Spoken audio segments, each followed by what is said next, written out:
안녕하세요, 북스론 카페 여러분. 자, 오늘은 저번 시간에 이어가지고 이 공납제도 관련된 내용을 이제 보겠습니다.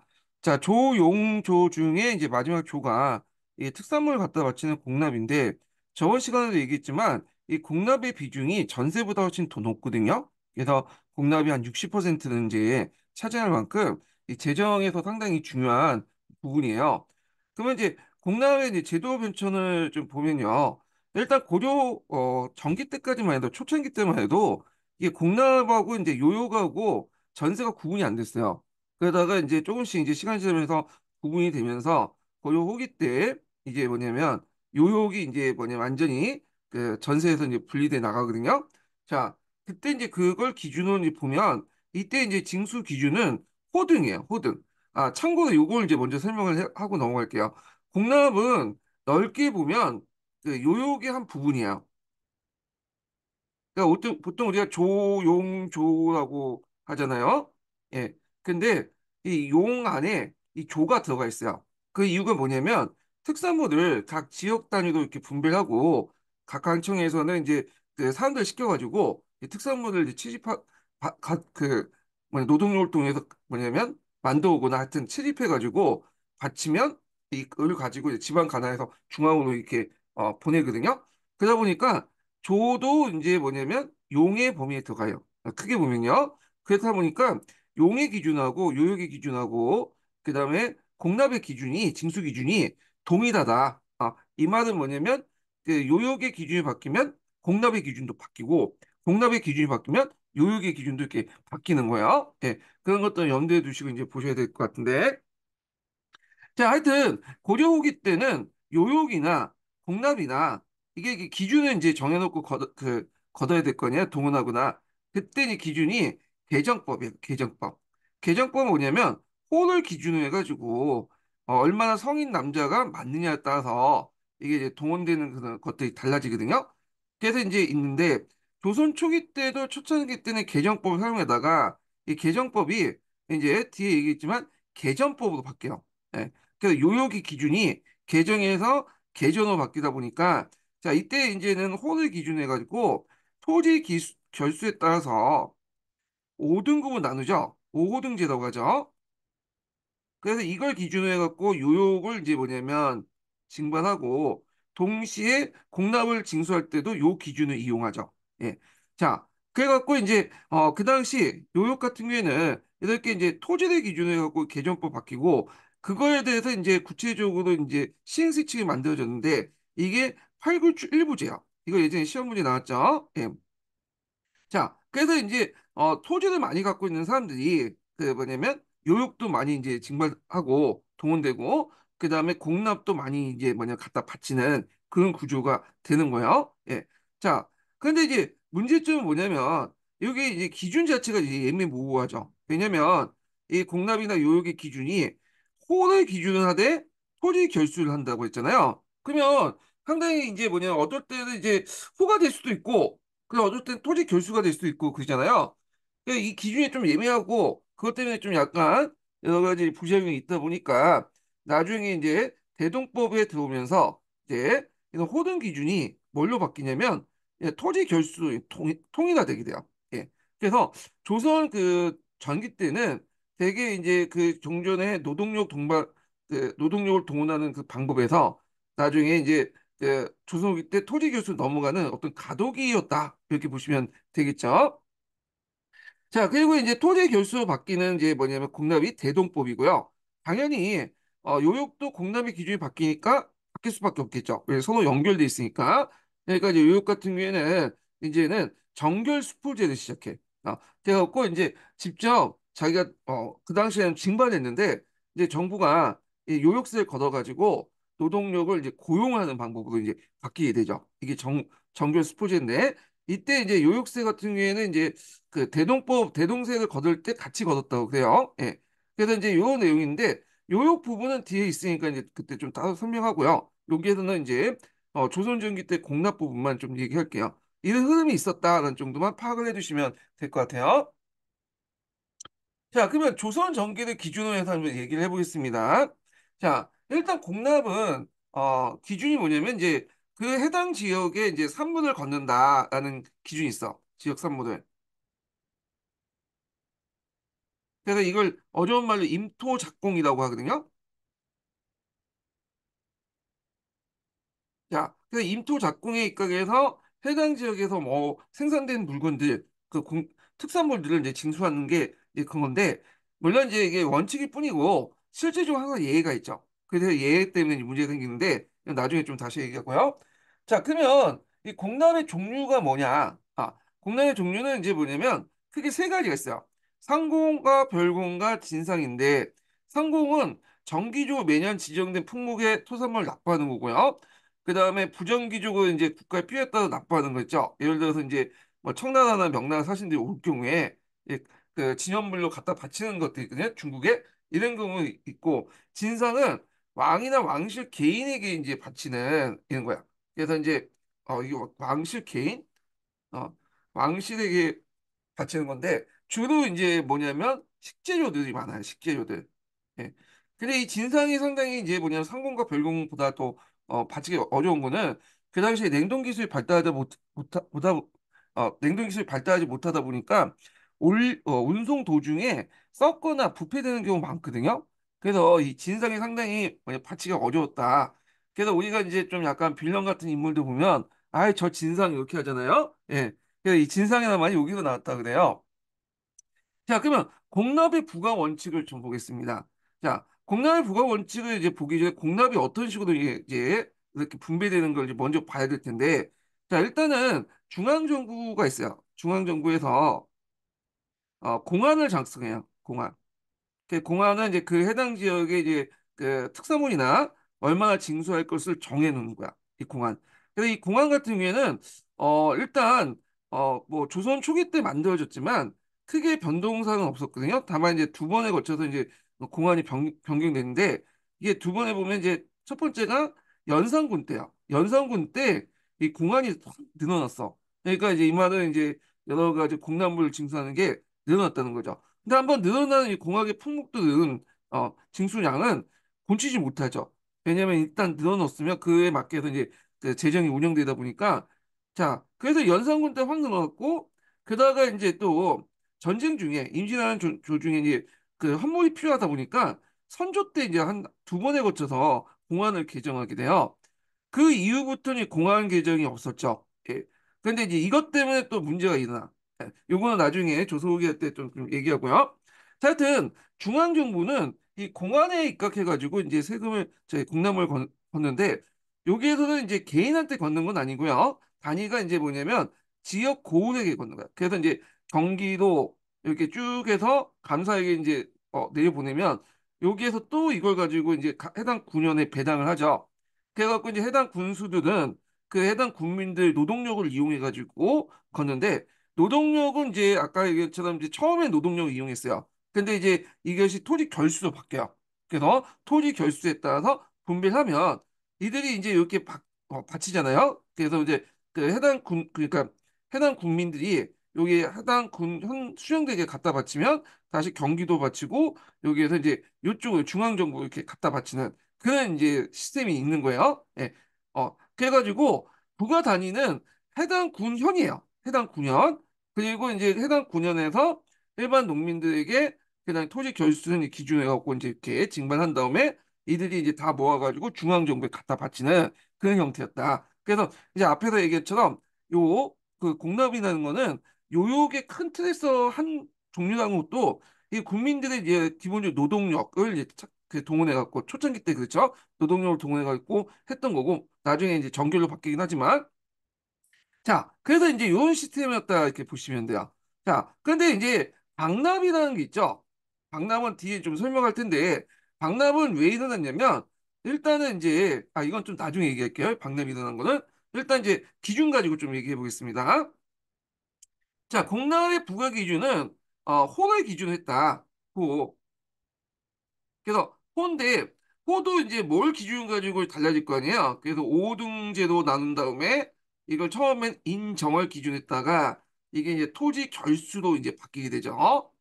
그래서 이제 요거를 이제 개정법이라고 하고 이건 아니죠. 잠깐만요. 하여튼 이렇게 있는데 자, 이렇게 이제 바뀌었고요. 그래서 요역에서 개정법에서 아까 얘기했처럼 개정법에서 개정법 바뀌었다고 했잖아요. 마찬가지로 요역의 기준이 바뀌다 보니까 공납의 기준도 바뀔 수밖에 없어요. 그러다 보니까 정정에서 정규로 넘어갔다. 호를 기준에서 정정에 정결 나는데 이건 고조 후기 때에 이제 뭐냐면 노동력을 이제 기준으로 했던 것을 조선 후기 때 이제 정결 기준으로 했잖아요. 그러니까 이게 조선 전기 때는 조선 후기와 조선 그 고려 후기에 다도기적인 어떤 특징을 갖고 있다. 기준 자체가 이렇게 보시면 될 것 같아요.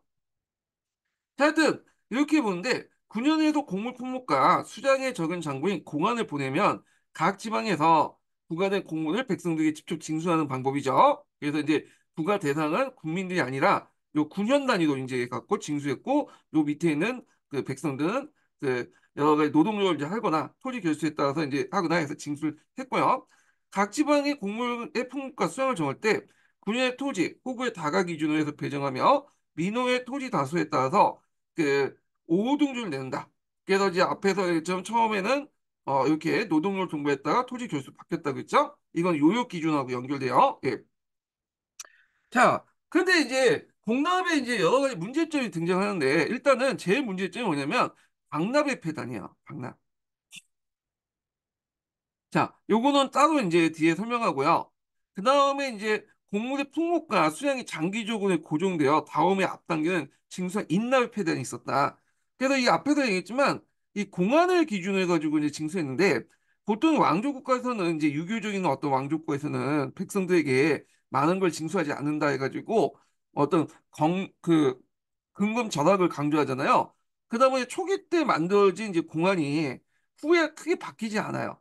네, 조선 같은 경우에는 두 번에 걸쳐서 이제 바뀌긴 했지만 하여튼 요게 크게 바뀌지 않다 보니까 어떤 문제점이 있냐면 아까 얘기한 것처럼 이 공안이 그 공납이 이제 그 조선 정부의 재정의 60%를 차지한다고 했잖아요. 근데 정부 재정을 점점 늘어났는데 이게 이제 거둘 데가 없는 거야. 근데 공안은 이렇게 정해져 있기 때문에 정해진 품목만 걷는 거죠. 그런데 이제 플러스 알파를 더 그릴 필요가 있겠죠. 그래서 이제 문제가 생긴 거죠. 그러다 보니까 이제 1년치를 한번 걷고 나서 여기에서 또 앞당겨도 걷고 내년도 또 걷고 2년 뒤에도 2년 후에도 이제 걷고 그러니까 이제 아니 공안이 이제 만들어지고 올해뿐만 아니라 그 내년이나 내후년 이렇게 이런 식으로 해갖고 계속 걷는 거야. 그런 식으로 해서 재정이 부족한 걸 메꾸다 보니까 이런 인납 현상이 일어났다. 그래서 이제 요것도 이제 나중에 대동법 할 때도 좀 문제 생기는데 이건 좀 나중에 얘기하고요. 그다음에 공납 부과 기준의 이중성. 그래서 이제 혹은지 이게 토지 결수인지 명확하지 않다. 아까 얘기했지만 호의 기준에서 토지 결수에 따라서 걷는다고 했잖아요. 예. 그러다 보니까 이제 이게 이중적이고 그러다 보니까 이제 이게 복잡하니까 나중에는 그 조선후기 때의 토지 결수를 기준으로 해갖고 걷게 되죠. 예. 이런 것도 이제 같이 기억을 해두시고요. 자, 그 다음에 이제 요거 외에도 여러 가지가 있어. 여기는 이제 안 나왔는데 일단은 그 당시 이제 원래는 이제 네 번째를 보는데 임토 작공이라고 해서 해당 지역에 토산물 걷는다고 이제 했죠. 그걸 이제 뭐냐면 공안에 기록을 해놓고 근데 시간이 지나면서 이게 이제 해당 토산물을 뭐냐면 생산하지 않은 경우가 있잖아. 예전에는 배를 많이 생산했는데 배를 생산하지 않은 경우가 많잖아요. 그러면 이런 그 문제점이 났죠. 그리고 이제 아무리 거기 토산물이 많다고 해도 토산물에 이제 뭐냐면 그 지역을 바다로 이제 부과할 수 없어요. 이게 그래서 조그만 군현이 있는데 그 군현에서 뭐가 생산됐다고 해서 그 품목에 대해서 그 군현이 공납할 만큼의 능력이 안 된 만큼의 어떤 것을 부담할 수 없으니까 요게 이제 뭐냐 토산물이 생산되지 않은 지역까지 부과한단 말이야. 예, 다른 지역 부과되지 않는 지역까지 이제 여기 생산되지 않는 지역까지 부과되는 거죠. 자, 이런 이제 문제점도 있었고 그 다음에 이제 공문을 거둬들인 과정에서 이제 관리 비리나 개입 같은 게 운반들이 있었고 운반이 개입되고 운반이 어렵고요. 자, 그래서 이런 등등등 해가지고 이 문제점이 많이 발생해. 그래서 이제 이런 문제점을 좀 해결하기 위해서 등장한 것이 이제 박납이거든요.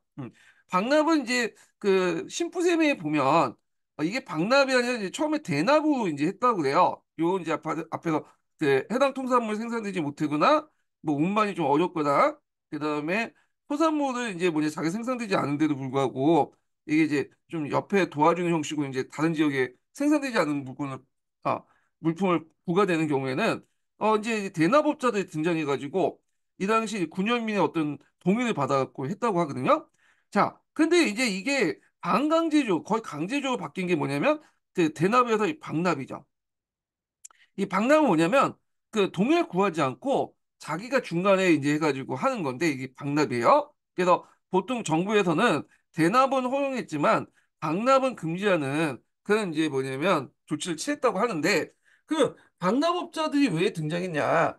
박납이라는 개념부터 이제 좀 알 필요가 있겠죠. 박납이라는 것은 백성의 의사와 상관없이 대납은 백성의 의사와 상관 있는 거죠. 동의를 받고. 근데 이거는 상관없이 박람업자 관리가 결탁해서 공무를 미 중앙관청에 납부하고 나중에 지방 군현민에게 높은 대가로 이제 받게 되는 거예요. 자, 그래서 이제 이걸 좀 이해하려면 요걸 이제 좀 봐두셔야 되는데, 자, 그 앞에서 말한 것처럼 이제 어, 이 공납은 기준은 이제 일반 군현민이 아니라 여기에 해당 간청이 됐어요. 그러니까 납부도 이제 해당 간청이 이제 걷는 건데 해당 납 그 간청에서 국민들을 이제 뭐냐면 바친 이제 공납을 가지고 중앙정부에 올라오잖아요. 그럼 중앙정부에 관련된 관리들이나 아전이나 거기에 이제 창고 그러니까 이제 그 공납물을 보관하는 창고지기 같은 주로 이제 노복 같은 사람도 있어요. 건세가의 노복들 이런 사람들이 뭐냐면 받질 않아.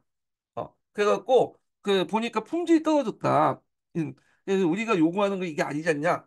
그래서 여러 가지 시비를 걸고 이제 받질 않는 거거든요. 그래서 이런 걸 뭐라고 하냐면 점태라고 해요. 점태. 그러면 이제 여기에서 올라온 이제 그 뭐냐면 지방에 올라온 이제 아전들은 이 점태를 당하면 어떻게 하겠어요? 당연히 이제 그 당시 누굴 찾아가냐면 그 당시 박납업자를 찾아가. 근데 박납업자는 되게 중앙정부에 이제 그 관련된 설이나 노비나 관리들하고 연계돼 있는 사람들이거든요. 그래서 박납업자들이 구해서 여기 갖다 바치면 이때는 점태를 안 당하죠. 예.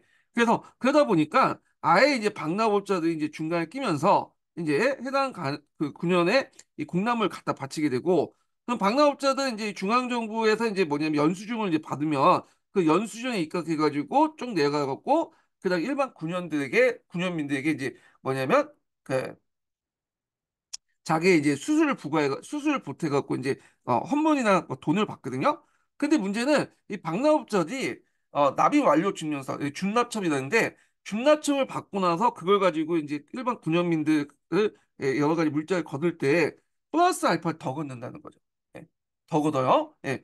그러다 보니까 이제 박납의 문제점이 나와. 그래서 뭐 1.5배 정도 이제 뭐냐면 뭐 수주합작에 가서 원래 거는 거 1.2배 정도 거두면 되는데 3배나 4배 정도 걷어. 예. 그러다 보니까 박납업자들의 행포 때문에 일반 군현민들이 살지 못하니까 도망을 가게 돼요. 예. 이런 문제점이 일어났다. 이렇게 보시면 되고요. 예전에 역사 저널인가? 거기에서 좀 약간 이상하게 설명하더라고요. 보통 이제 일반 군현민들이 그 간청해 갖고 지방 간청해 갖고 이제 어떤 것들 물품을 갖다 바치면 여기에서 점태가 이루어진다고 얘기를 하고 있는데 이게 아니라 일반 군현의 아전들이나 관리들이 이제 갖다 바치면 중앙정부에 있는 관리들이나 그러니까 아전들, 노복들이 점태를 하는 거야. 이 점태의 주체가 달라요. 예. 근데 이제 고증이 안 돼 있는 것 같은데 요게 이제 요게 있는 거야. 선주실 요게 있고요. 그다음에 이제 요 박람업자들은 주로 어떤 사람들이냐? 주로 이제 앞에서 얘기한 경주인 역을 맡았던 사람들 있죠. 이 사람들이 박람업자를 주로 많이 했어요. 되게 이들은 이제 뭐냐면 어 부상들이나 아니면 주로 건세가들의 이제 영향력 아래 있는 뭐 상인이나 노복주이나 이런 사람들이 되게 박람업자들 이제 했거든요. 그래서 이런 것들 이제 있다라는 걸 이제 같이 기억을 해두시면 될 것 같고 자, 그러면 이제 박람회 원인 관련된 내용도 이제 얘기했죠. 아까 이제 그 요것도 이제 그 공무의 종류와 수량이 국가에 소요되는 기준에 책정했는데 생산되지 않는 토산물까지 부과하면서 백성들이 외지에 가서 나와 납부해야 됐고 그 다음에 수요와 공납 시기가 맞지 않고 등등 결국에 박납을 했는데 이 박납업자들이 이제 뭐냐면 점태라든가 이제 이런 걸 통해서 이제 박납업자를 거쳐갖고 이제 그 카드도 깼고 그리고 이들이 이제 원래 수수료만 이제 받아야 되는데 약간 수수료 받는데 실제로 더 많이 걷었다. 그래서 원래 공납물보다 두세 배를 더 징수했다. 이런 문제점이 있죠. 그래서 이제 박람회 폐단이 일어났다는 거. 자, 그래서 이제 이 박람회 폐단이 일어나니까 이제 또 그걸 위해서 이제 난민들도 유민들도 많이 생기고 하니까 안 되겠다. 이거에 대한 개선책이 등장하게 돼요. 자, 이 개선책이 등장하기 시작했던 이제 그 배경에는 뭐가 깔려있냐면 15세기 말에 장시의 등장을 볼 수 있어요. 장시. 예. 그래서 이제 잉여 생산물을 이제 처리하는 과정에서 장시가 등장했고, 그래서 이제 장시가 이제 조금씩 이제 확대되는 과정에서 차라리 그냥 이걸 쌀로 거둔 다음에 그 장시에서 물건 사자. 이게 낫지 않냐? 그러면 이제 영업폐단도 없어지고 박람회폐단도 없어질 거 아니냐? 그래 그래가지고 이제 나타나게 되는데, 그게 이제 뭐냐면 이의 개선안이죠. 이의 개선안. 자, 그 앞에 이제 조광조의 공안을 개정할 걸 주장한 거는 이게 뭐냐면 연산군 때 어, 공안이 한번 쭉 늘어났거든요. 근데 이걸 연산군 이전으로 이제 돌아가자라고 했는데 요거는 좀 힘들었어요, 현실적으로. 왜냐면 그 공안에 맞춰서 각 관청의 정부 지출이 딱 정해졌고 이게 뭐냐면 고정비도 이렇게 만들어놨기 때문에 요거는 이제 실현되지 못했고요. 이 개선안은 아까쯤에 이제 15세기 말부터 일어난 장시의 학산들을 배경으로 해가지고 이제 주장했는데 쌀을 걷다는 거죠. 그래서 이걸 수미법이라고 하죠, 수미법. 그래서 이제 이가 공무를 쌀로 걷자. 어, 그렇게 이제 했는데, 이런 것들은 이제 논의만 있었고 잘 안 됐고요. 그러다가 이제 조선 후기 때 들어가면서 장시가 더 일반화되면서 이제 대동법 때 쌀을 걷게 되죠. 요거는 대동법 관련된 내용을 이제 할 때 좀 얘기하고요. 그다음 유성룡도 그 비슷한 얘기를 했어요. 그래가지고 그 당시 이제 뭐냐면 쌀로 걷자. 그래서 여기는 상공을 이제 기준으로 쌀로 걷자. 이렇게 이제 얘기했죠. 네, 이런 주장을 했다는 거. 자, 이 부분은 제가 이제 뒤에 대동법 배경 과정에서 좀 얘기를 해보겠고요. 하겠고요. 그다음에 이때 이제 사대동이라는 것들이 등장했는데 사대동은 뭐냐면 일반 이제 양반 관료들이 해당 지역에서 자기 영향력을 동원해가지고 쌀을 징수해갖고 이제 이렇게 걷는 이런 이제 그 공약 개선책이에요. 그래서 이게 개인적으로 진행됐기 때문에 이걸 사대동이라고 하거든요. 그래서 나중에 이제 이 사대동이 그, 그 사대동이 그 당시 이제 나중에 뭘로 바뀌냐면 대동법의 기원이 돼요. 그래서 요거는 뒤에 좀 다시 얘기하겠습니다. 예. 그래서 이런 박람회 폐단이 나중에 조선 후기 때 대동법 실시와 연결돼 있다. 이렇게 좀 기억을 해두시면 될 것 같아요. 자, 그 다음에 조선 전기 국역으로 보죠. 자, 국역은 이제 뭐냐면 그 용에 해당하죠. 용, 용. 용은 기본적으로 노동력을 이제 뭐냐면 기준을 하는 거예요. 그러다 보니까 성인 남자가 상당히 중요한 기준이 되죠. 용이. 예. 그래서 이제 용은 이제 크게 예전에도 한번 얘기했는데 신역하고 요요고 나눴다. 네, 신역은 이제 그 신분별 역을 의미하는 거고, 그 다음에 요역은 노동력을 이제 동원하는 건데, 자, 신역은 이제 여기 보면 그 군역, 기본적으로 양역이라고 하죠. 그 다음에 직역, 천역, 이렇게 이제 부과되고, 그래서 직역하고 군역은 서로 호환이 되는 거고요. 천역 같은 경우에는 공로비가 이제 주로 하는 거고요. 이건 뒤에 앞에서 이제 설명했어요. 저도 이제 요거는 이 천역만은 남녀가 같이 해요. 예. 그다음 요역이라는 것은 이제 신분에 상관없이 부과되는 거거든요. 이건 신분에 상관없이 신분에 상관이 있겠죠. 신분별로 이제 한 건데 요거는 이제 요역은 호역이라고 또 하는데 신분에 상관없이 부과되는데 초창기 때 노동력을 징발했지만 호의 기준이 이걸 이제 개정법이라고 하죠. 그다가 이제 토지 결수로 이제 바뀌게 되죠. 이게 이제 개정법이고 잘못 썼네. 개정법이라고 하죠. 예. 자, 이렇게 있고, 그 다음에 이것이 바뀜에 따라서 아까 공납의 기준도 바뀌었다고 했죠. 또 연결돼 있는 거예요. 자, 그러면 이제 신약부터 한번 보죠. 신분별에 따라서 이제 여기 이제 뭐냐면 부과되는 건데, 이때 신분이라는 것은 반상제가 아니라 양천제예요. 예. 그 양천제를 이제 조선이 망할 때까지 유지했던 이유가 뭐냐면, 이 국역의 어떤 기준이 되기 때문이야. 예, 근거가 되기 때문에. 그래서 이제 모든 성인 그러니까 신분적으로 양인 남자들은 군역을 짊어져야 돼. 군역을. 그래서 이제 양인 대상 전군과 보인들을 구분해 갖고 했고 그다음에 이제 예의적으로 이 양반, 서리, 향리 등을 군역을 면제받는데 요거는 이제 뭐와 연결돼서 이제 보냐면 직역하고 연결돼야 돼. 직역. 왜냐면 이들이 이제 관리에 임명하거나 그다음에 서리를 항리나 이제 이런 것들 역을 항역을 하잖아요. 그러다 보니까 이런 것 등에서 이제 군역을 면제받는 거예요. 그래서 이제 군역하고 직역은 연결돼 있다. 그다음에 이거 외에도 이제 뭐 그 공인들도 면제받아요. 공인들은 이제 뭐냐 공장제 입각해서 동원되잖아요. 공안 이건 나중에 좀 얘기하겠지만 자 직역은 이것도 마찬가지 양인이 담당하는데 군역을 담당하지 않은 그 사람들이 직역을 담당하죠. 그래서 공공기관의 그 종사하는 사람이나 향역이나 양반 현직 관리나 그다음에 성균관과 한교 학생 원생이나 교생도 공부한다는 것도 이제 직역이기 때문에 뭐냐면 그 하고요. 그다음에 뭐 삼품 이하의 전직 관료들 뭐 이런 것도 이제 예전에 했기 때문에 이제 봐주는 거고 등등등. 자, 그래서 여러 가지 이제 뭐냐면 현직이나 퇴직 관리들 그다음에 아전들 그다음 학생들은 이 직역에 의해서 빠진다. 이렇게 보시면 될 것 같아요. 그 다음에 이제 이렇게 있고, 그 다음에 이제 천역이라는 게 있는데, 천역이라는 것을 이제 뭐 하냐면, 천인이 많던 역이야. 이것도 신역이죠. 그 앞에서처럼 여기는 공노비가 대상으로 한 거야, 공노비. 예. 그래서 이제 여기에서 이제 소속 기관에 노동력을 제공하거나 신공신역을 납부하는 사람들인데 요거 제가 이제 앞에서 설명했어요. 뭐 낙공노비, 입영노비 설명했고 산노비는 국에서 대상을 제외시킨 거야. 그래서 산노비는 권리도 없고 의무도 없어요. 예. 이런 것도 있고 뭐 공노비는 의무도 없고 이제 아니, 권리는 없고 이제 의무만 있는 거죠. 하여튼 공노비가 담당하는 것이 천역이다.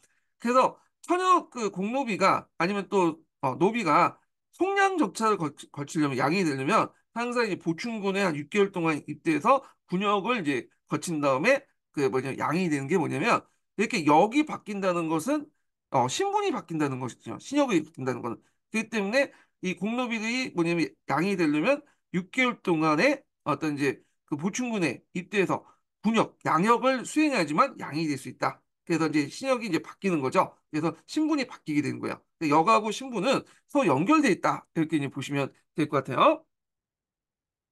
자, 그 다음에 요역을 보죠. 요역은 복납의 기준과 연결되죠. 아까처럼 이거는 호흡을 기준으로 해서 했고 신분에 상관없이 걷는 거야. 심지어는 왕조조차도 그러니까 왕실의 이제 종친조차도 요역의 대상이 되는 거야. 이거는요. 예가 없어요. 이거는요. 자, 요역은 말 그대로 이제 완전히 알짜배기 노동력을 동원하는 거거든요. 그래서 이제 여러 가지 있겠죠. 전세 및 수송, 곡물, 진상물, 장부의 조달, 토목공사, 그다음에 뭐 지대나 영접, 관리들 이제 중앙에서 올라오면 이제 여러 가지 반찬거리 마련해 준다든지 이런 것들 영접해 주는 거, 뭐 이런 것도 이제 있고요. 그래서 넓게 보면 이제 아까쯤에 곡물이나 진상물조차도 요역에 속한다. 그래서 이제 이렇게 이제 기억을 해주시면 될 것 같고. 자, 그 다음에 이제, 여기 보면 요역의 변천 과정을 좀 보는데, 기준의 변화, 이거 공납하고 연결됐다고 했죠? 그래서 이제, 원래는 이제 개정법이었는데, 초창기 때는, 이게, 그것이 이제 뭐냐면, 개정법으로 바뀌었다. 이렇게 보시면 돼요. 그래서 고려 후기 때 개정법이었는데, 이런 것들이 이제, 그, 어, 개정법, 세정법으로 이제 정착을 했고, 그래서 이제 이 개정을 기준으로 해갖고 이제 보시면 될 것 같고요. 토지 소유 면적에 따라서 토를 5등급으로 나눠서 인부 한 명을 배출한다. 그래서 토지를 많이 갖고 있는 사람들은 뭐 자기 그 노비를 보낸다든지 아니면 사업을 사가지고 이제 뭐냐면 어, 인부를 배출할 수 있겠죠. 그래서 이와 관련된 시행세칙을 구체적으로 만든 게 뭐냐면 성종 때 팔굴출 일부 제도야. 요게 예전에 기출문제 나왔어요. 개정법의 시행세칙이 897 일부 제도인데, 자, 요거 좀 보면요. 자, 이거는 이제 영민식, 영민식은 역을 동원하는 시행세칙이라는 뜻이에요. 그래서 이제 상내 요역하고 번례 요역을 구분하고, 상내 요역은 이제 정기적으로 동원하는 거야. 정기적으로. 그래갖고 8개월당 그 한 명의 역분을 배출하고, 이 역분은 6일 동안 일을 하도록 했고요. 그 다음에 병례 요역 같은 경우는 번례 요역은 그때그때마다 이제 동원하는 거야. 필요시. 전 6개월당 한 부씩 역분을 배출해서 이렇게 일을 했다. 그래서 이제 토지 단위로 해가지고 이제 뭐냐면 노동력을 뭐냐 동원했다 이렇게 이제 보시면 되, 죠. 자, 그럼 토지를 기준했다는 건 그만큼 이제 뭐냐면 그 농업 생산력이 발전됐다. 그 농업 생산이 발전되면서 이제 인력들이 많다 보니까 잉여 인력들을 이제 뭐 동원해가지고 이런 식으로 이제 했다는 데 의미가 있는 거죠. 예. 그래서 이 8.17일부 제도는 성종 때 마련했고요. 이게 이제 그 건국대전에 기록이 됐어. 건국대전에. 그래서 이제 조선 전기는 요역은 앞에서 말한 것처럼 기본적으로 그렇게 이제 토지 정결의 기준에 따라서 뭐냐면 사람을 이제 받쳐가지고 사람을 이제 동원하는 그런 시스템이었죠. 근데 이제 이것이 대동법 이후에 바뀌면서 동원이 아니라 이제는 돈을 주고 이제 고용하는 시스템으로 바뀌어요. 이 조선 후기 때 들어가면서. 자, 그래서 이제 이런 식으로 해갖고 이제 모집제, 뭐 고집제 이런 것들이 이제 뭐냐 완성되고 이것이 대동법 위에 정착되기 시작했다. 그래서 조선 후기 때는 이게 고용한다, 동원되는 개념이 아니라 이런 건데 요거는 나중에 뒤에 이제 다시 설명하고 조선 후기 때요. 자, 그래서 이제 요역 관련된 내용을 한번 봤고요. 그 다음에 이제 그 양반 지주의 생활과 이제 이런 그 평민의 경제 활동을 좀 보겠습니다. 자, 자, 조선시대 양반들은 그 경제 기반이 상당히 많죠. 뭐 가전도 받았고, 가전이라는 것은 이제 자기가 이제 근무한 대가로 그 토지 수조권을 받는 거죠. 그러니까 여기 가전법도 있고, 뭐 직전법도 있고 그래요. 자, 녹봉은 이제 뭐 이렇게 분기마다 한 번씩 받는 거고, 월급제도. 자, 그리고 그 외에도 이제 자기 소유의 노비나 토지, 그 다음에 저 양반 소유의 토지들은 비옥한 산남 지방에 집중돼 있고요. 그래서 이제 규모가 큰 농장 형태로 돼 있다. 그럼 양반들은 어떤 식으로 이 농장을 이제 운영했냐면 이걸 이제 보면 두 가지 방식이에요. 하나가 뭐냐면 작계제하고 또 하나는 직영제야. 그래서 작계제 같은 경우에는 고려 때부터 조선 전기 때가 그러니까 정확히 말하면 16세기 중반까지 했던 형태거든요. 그래서 이 작계제부터 이제 좀 설명하면 이들은 이제 뭐냐 토착지주가 아니라 한거지주가 아니라 부재지주야. 대개 보면 이제 주로 서울이나 이제 이렇게 한양에 살던 그 양반들이 마름이나 뭐 하여튼 이런 사람을 관리를 파견해 갖고 이제 하게 되는데 요때 뭐 이걸 뭐 장주라고 해요. 네. 그럼 이제 어떻게 얘기하냐면 자 일단은 이 그 작계제를 이제 운영했던 사람은 외고노비예요. 외고노비. 또는 예속농민이라고 보시면 돼요. 그래서 이제 대개 보면 땅을 어떻게 나누냐면 여기는 좀 빠져 있는데 이 직영지가 있어요. 자, 직영지인데 직영지, 작계지, 사경지 이렇게 세 가지 나눠요. 그래서 직영지에 이제 뭐냐면 에서 생산된 것은 100% 뭐냐면 주인 땅이죠. 그다음에 작계지라는 게 있어. 작계지는 이제 뭐냐면 이것도 이제 주인 토지인데 2분의 1 이상을 주인이 차지해. 지주가. 그다음에 이제 사경지는 여기는 물론 이것도 주인 땅이지만 이거는 주로 경작권은 이제 주로 100% 누가 갖고 있냐면 그 외고 노비들이 갖고 있어요. 예속 농민이나. 그러니까 여기에 나온 것은 다 100%는 왜냐면 노비들이 갖게 되는 거야. 근데 여기에서는 이제 사경지 같은 경우에는 좀 땅이 거칠고 이게 이제 그 별로 안 좋기 때문에 실제 노른자 땅은 직영지와 작게지죠. 예.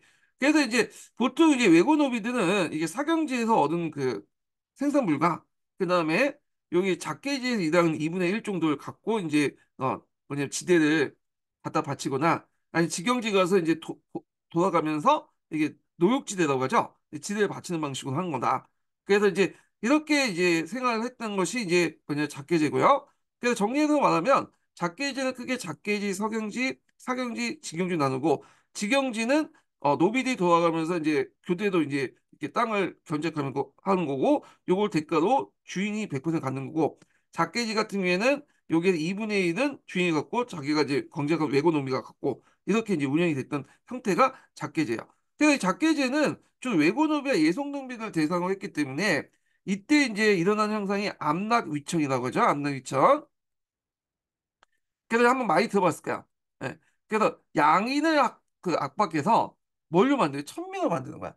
그러다 보니까 16세기 중반에 이 뭐냐 노비의 비중이 학자마다 좀 견해는 다르지만 40% 50% 이제 많았다고 그래요. 물론 이제 이 중에 상당수의 노비가 외국 노비들이 있죠. 작계지에서 인용하는.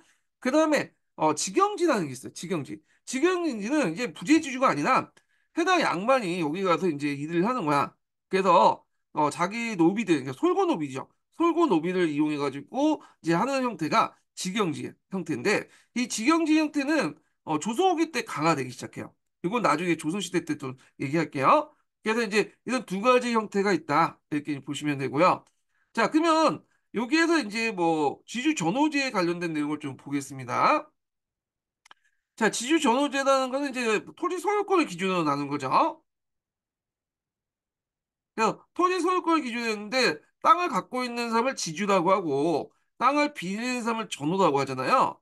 그래서 지주는 땅을 이제 빌려주는 대신에 전호는 이제 뭘 내죠? 지대를 내는 거야. 지대. 지대라는 건 땅을 빌린 데거 내는 임대료라고 보시면 돼요. 지세는 지주가 내는 거고. 근데 실제로 전호도 이제 지세까지 다 내는 거죠. 네, 원칙상 그런 거고. 자, 그러면 이 지주전호제 관계가 어떻게 변화됐나? 처음에 이 지주전호제 이제 주요 내용은 농장제였어요. 농장제. 네, 작계제죠. 작계제. 자, 근데 이 작계제라는 것이 19세기 후반에 들어가면 사주법, 그러니까 변작 반수 형태로 이제 바뀌게 돼요. 이 주가 후반에 들어가면 이 변작 반수는 고려 후기 때 등장했지만 아직까지 토지 생산력이 이제 발달하지 못하기 때문에 일반화되지 못하다가 19세기 후반 때 일반화됐어요. 변작 반수제가 일반화된 것 배경에 관련된 내용은 제가 전 시간에 얘기를 했죠. 그리고 나서 이제 뭐냐면 18세기 때부터 이제 도조법이 이제 등장을 하는데 이 도조법은 크게 이제 두 가지가 있죠. 정조법이 있고 그다음에 두 번째가 집조법이 있잖아요. 아, 요게 있는데 여기가 더 이제 비중이 커요. 집조법이. 이거 예전에 한번 그 시험 문제 나왔죠. 그래서 이 타조법이 원래 일반화 가는 과정에서 도조법이 등장했다는 견해가 있고 아예 이제 18세기 넘어가면 도조법이 일반화되고 타조법이 죽었다. 이런 견해가 있어요. 교과서도 이 두 가지 관점이 같이 실려 있는데 이 부분은 나중에 다시 조선 후기 때 한번 좀 얘기하겠습니다. 자, 그래서 이제 이런 지휘전호제 변화 과정을 좀 봤고요. 농민들 생활 변화는 크게 없어요. 앞에 이제 뭐 사회경제적인 변화하고 이제 연결돼서 이제 보시면 될 것 같고, 대개 보면 이제 일반 농민들이 어떻게 살았느냐, 중요하죠. 근데 시험 문제 없어. 안 나와. 그런 거는. 좀 약간 이제 뭐냐, 존재감이 없어요. 존재감이. 그래서 농민들 생활 변화는 이제 사회경제적인 어떤 변화와 연결돼서 한번 보시면 될 것 같아요. 여기 적어놓은 것도 그 앞에 있는 이제 사회경제적 변화와 연결돼서 얘기를 한 거고요. 예, 적어놓은 거고. 자, 그 다음에 수공업 생산 활동을 보겠습니다. 조선 전기 때 수공업은 조선 고려 후기와 마찬가지로 간영 수공업 형태죠. 간영 수공업. 예. 그래서 이게 체제가 보시면 되게 고려 시대의 체제 그 간영 수공업을 이제 고려 시대 간영 수공업 있었잖아요. 비슷해. 거의 동일하다 보시면 돼요. 그걸 이어받았다 보시면 돼요. 16세기 전까지는요. 예. 그래서 이제 다만 이제 좀 명칭이 좀 변화가 있었는데 여기 보면 그 고려 시대에도 중앙에서 하는 그 수공이 있고 그다음 지방에서 하는 수공이 있었죠. 중앙에서 이제 하는 수공을 경공업이라고 했고 그다음에 지방에서 이제 하는 것을 네, 잠깐만요.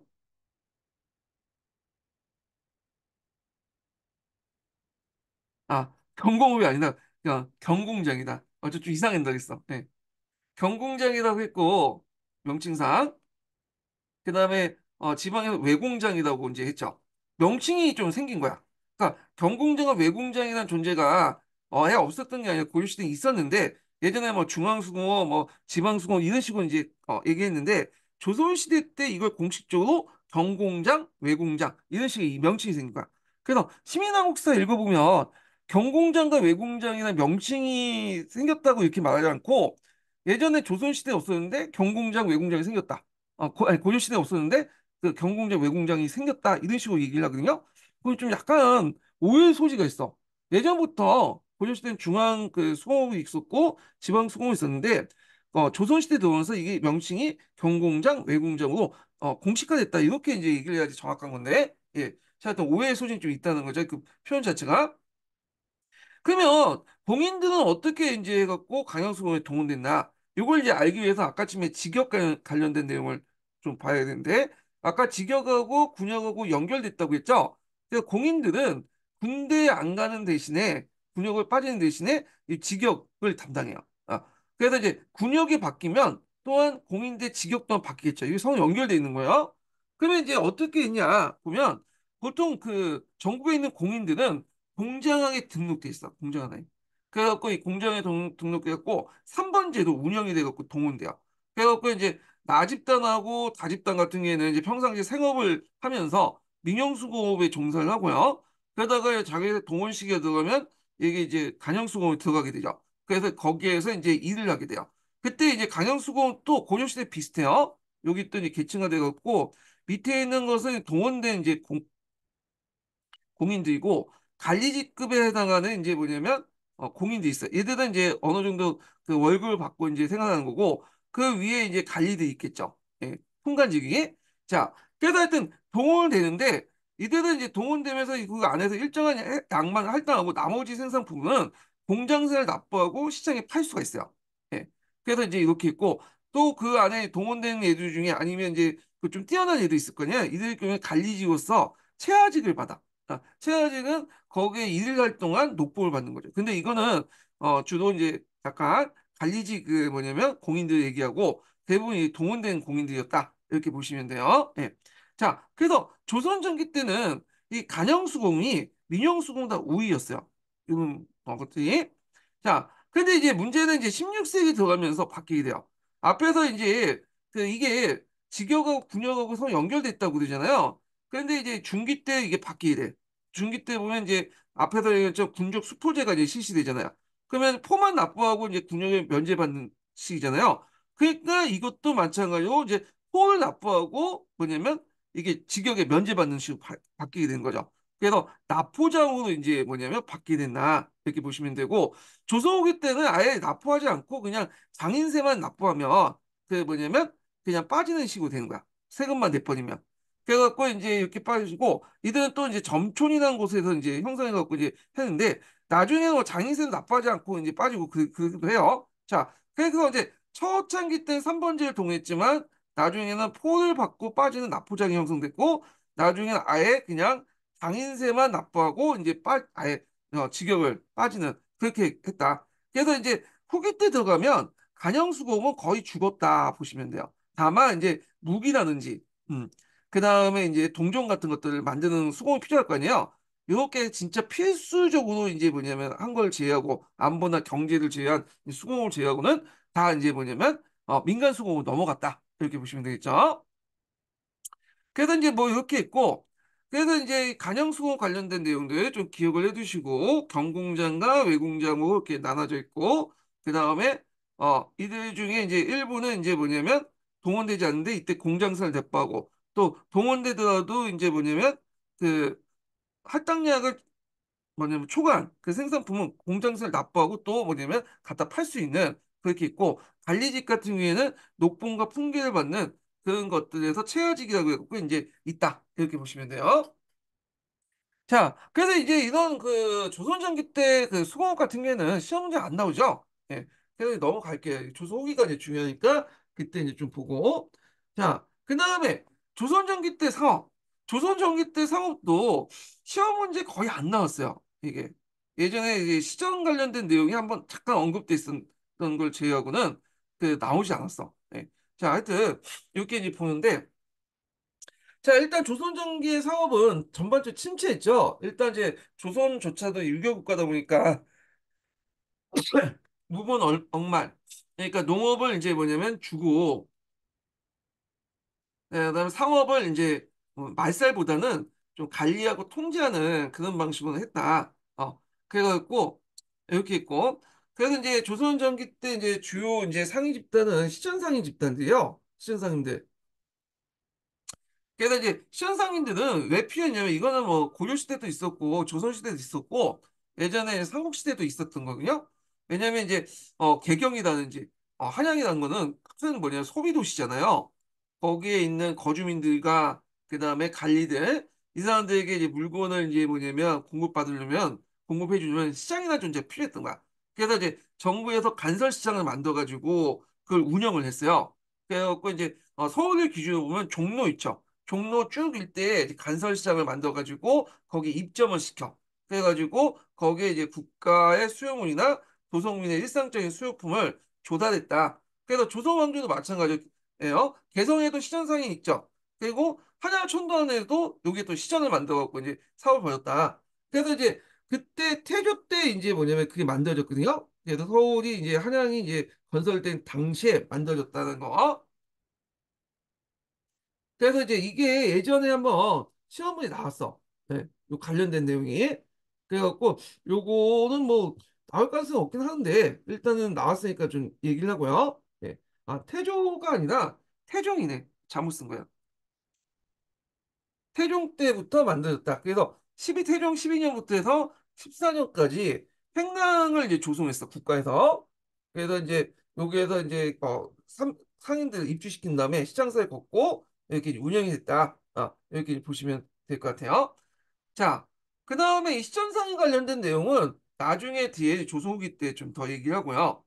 그 다음에 조선시대에 관련된 내용 중에 좀 눈여볼 게, 물가 조절기가 있어요. 기구가 있었죠. 이걸 경시서, 또는 평시서, 이렇게 이제 얘기했는데, 시정이나 이제 도량형, 물가 등을 이를 간장하는 기구였다. 고려시대부터 있었던 기구예요. 그 다음에 이제 장시가 있는데 장문이라고 하죠. 앞에서 얘기한 이제 뭐 시전상이나 이제 행랑은 간설 시장이고 여기 장시 같은 경우에는 자연 발생했죠. 국가의 통제 밖에 있었던 시장이에요. 요걸 이제 이해하려면 조선 전기 때 이제 농업 생산력 발전하고 연결해서 이해를 할 필요가 있겠죠. 그래서 농업 생산력이 발전되고 뭐 연작 상경이 가능하면서 잉여 생산물이 많이 늘어나잖아요. 그러니까 잉여를 처리할 수 있는 부분들이 필요하다 보니까 15세기 때 전라도를 중심해서 장시가 자연스럽게 형성이 돼. 예, 전라도 같은 경우에 곡창지대겠죠. 예. 자, 이것이 16세기 때 중엽에 널리 확대됐다. 그래서 이제 상설시장으로 바뀌었다. 그래서 3일에 한 번씩 뭐 이렇게 3일장, 5일장 뭐 이렇게 이제 했던 것을 매일 여는 그런 이제 상설시장으로 바뀌었다. 물론 다 바뀐 건 아니지만 일부 이제 상설시장이 이제 만들어지기 시작한 거죠. 예. 그리고 시장과 시장을 이제 우리가 알고는 보부상들이 이걸 뭐냐면 물건 유통을 시켜줬죠. 이 보부상 자체도 되게 중요한 이제 뭐냐면 시험 주제 중에 하나인데 요거는 나중에 조선 후기 때나 구한말 때 더 얘기를 하고요. 그래서 정부는 장시가 이제 발전되니까 억제하려고 했어요. 왜냐하면 이 장시에서 작물 같은 것도 유통되고 막 반정부적인 어떤 그 여론도 형성되고 하니까 이게 억제를 하려고 했는데 그 장시 금지령을 공표했지만 소용이 없었다. 그래서 이제 이렇게 좀 기억을 해주시면 될 것 같고요. 자, 화폐인데 조선시대 때도 고려와 마찬가지로 화폐를 만들었어요. 예, 그게 좀 특이한 화폐가 저하라는 화폐죠. 세종 때. 그래갖고 이제 명나라 때 이제 보초에 영향을 받고 아니면 그 고려시대 때 그 지폐들 있죠.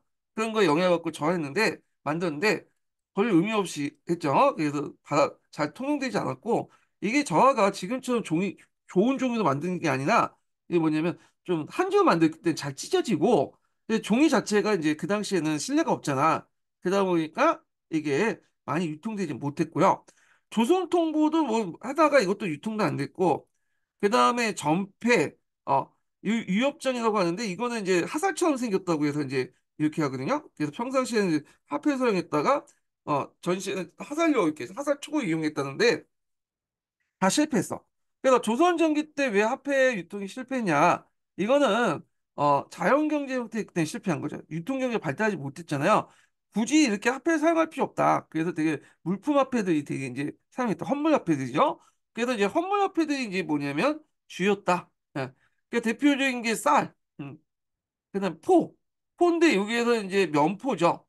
예전에 뭐 삼배가 있었는데 고려시대 때 면포가 일반화되면서 이제 면포를 사용했는데 면포도 뭐 좋은 걸 사용한 건 아니고 추포가 되었고 좀 질이 떨어지는 것들을 많이 사용했다 이렇게 보시면 될 것 같아요. 자, 그 다음에 행상이라는 건데, 행상은 한 곳에 이제 정착하지 않고 여러 곳을 왔다 갔다 하면서 지역과 지역을 넘어가면서 장시와 장시를 연결시켜주는 그런 상인 집단들을 행상이라고 하죠. 그래서 행상은 크게 두 가지 종류가 있는데, 육상이 있고 선상이 있어요. 그러니까 육상은 이제 뭐냐면 주로 육지 통로를 이용해 갖고 이렇게 운영하는 거죠. 길이나 길을 이제 그러니까 육상 교통수단을 이용해 갖고 이제 한 거고 교통수단보다는 그냥 도보도 해가지고 장시와 장시 연결시켰다고 보시면 돼요. 보부상이라는데 보부상은 보상과 부상 이렇게 하는데 보부상 자체가 이제 뭐냐면 간상이에요. 이건 나중에 좀 설명하고 선상은 주로 이제 뭐냐 배와 배로 움직이는 상위 집단을 얘기하는데 대표적인 상위 집단이 경강상위 집단들이 있죠. 자, 이 부분은 나중에 좀 다시 얘기하겠습니다. 이거는요. 자, 조선시대 대무역은 주로 명가의 무역이 주요 내용이었죠. 공무역과 사무역. 공무역 같은 게 조공무역이고, 그 다음에 조공무역을 하면서 같이 사무역도 일부 행해졌죠. 그 다음에 여진 같은 게 국경 지역에 무역소를 설치해서 이제 교육했는데, 여진하고 일본 같은 경우에는 이게 이제 원에서 하는 것보다는 이 무역소는 외관에 설치하지 않으면 얘네들이 약탈하고 하니까 약탈 반기록을 했다. 그렇게 비중이 없다. 이렇게 보시면 돼요. 예. 그래서 조선시대에 뭐 외관 같은 것도 있었다는 거, 이런 것들. 자, 그런 것들 좀 기억을 해두시고, 자, 그 다음에 이제 문화 부분으로 넘어가겠습니다. 네. 자, 요거 하기 전에 첫 번째 인증번호 이제, 좀 해볼게요. 첫 번째 인증번호는 67번입니다. 첫 번째 인증번호는 67번이에요. 자, 조선 전기 때 문화 관련된 내용에서 이제 좀 볼게. 한글 창제에 관련된 내용이 있고요. 이거 예전에 시험 문제 나왔던 거죠. 자, 그 다음에 또 보니까 이해와 이항의 사상. 음, 여기. 그래서 이제 있고, 여기에 이제 좀 보면 뒤에 그 가거제도 관련된 내용이 있거든요. 네, 가거제도. 그 다음에 이제 역사서, 뭐 고려사 이런 것들, 고려사 전역. 여기에 이제 초점을 맞춰서 이제 좀 봐주시면 될 것 같아요. 여기 부분은. 네. 그래서 이제 이렇게 했는데, 일단은 이제, 네, 조선적인 문화의 이제 전반적인 이제 특징을 보면요. 뭐 민족적, 실용적인 성격이 강한 학문이 발달됐다. 특히 조선 초기 때, 15세기 때는 그런 경향이 되게 강해요. 그래서 15세기 때 보면 뭐 과학기술이나 이런 것들이 실용적인 기술이 발달됐잖아요. 근데 여러 배경 중에 하나가 이제 고려 후기의 영향도 있어요. 고려 후기 때 원나올, 원나올부터 여러 가지 서역의 이제 뭐냐 과학기술이나 천문학 이런 것들이 우리나라에 들어오게 되면서 이런 기풍이 조선 초기 때까지 남아있다가 성종 들어오면서 완전히 이게 단절되죠. 그래가지고 이제 조선 그 16세기 들어가면 완전히 사대적이고 이런 것도 바뀌잖아요. 실용적인 문화가 없어지고. 근데 15세기 때까지만 해도 이 고려 후기의 영향을 받았고 과학기술이나 실용적인 학문이 발달됐다. 이런 것도 좀 기억을 해두시면 되고요. 자, 그 다음에 한글 창제를 보겠습니다. 자, 요거 관련돼 갖고 예전에 한번 시험 문제 나왔죠. 한글 창제 관련돼서. 예. 자, 창제 배경은 뭐 여러 가지 볼 수 있는데 일단 지배층과 피지배층 간의 의사소통의 필요성을 좀 인식하게 됐다. 지배층 같은 경우에는 이제 한자를 써가지고 이제 뭐 문자 생활하고 이두도 있죠, 이두. 근데 이두도 한자 어느 정도 알아야지 쓸 수 있기 때문에 일반 피지배층들은 읽기가 어려웠던 거고요.